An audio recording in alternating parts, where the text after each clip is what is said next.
Hi friends, இந்த PRAN masala எப்படி பண்ணுறதுன்னு பார்க்கலாம். ஒரு கடாயில் 3 டேபிள் ஸ்பூன் ஆயில், 1/2 டீஸ்பூன் சோம்பு, ஒரு காஞ்ச மிளகா கிள்ளி போட்டிருக்கேன், 10-15 சின்ன வெங்காயம், 2 பச்சை மிளகா, கொஞ்சம் கறிவேப்பிலை, இதோட 1 டேபிள் ஸ்பூன் இஞ்சி பூண்டு பேஸ்ட்.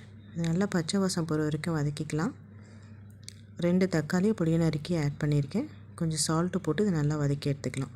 நல்லா வதங்கின பிறகு நான் ஆல்ரெடி ப்ரானை மஞ்சத்தூள் உப்பு போட்டு வாஷ் பண்ணி வச்சுருக்கேன். அதை இதோடு ஆட் பண்ணிக்கிறேன்.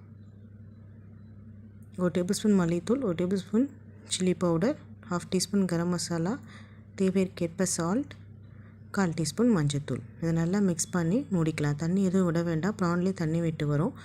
ஒரு 10 மினிட்ஸ்லேயே இது குக் ஆகிடும். இது நல்லா தண்ணி சுண்டி வந்த பிறகு இதோடு 1 டேபிள் ஸ்பூன் பெப்பர் ஆட் பண்ணிக்கிறேன்.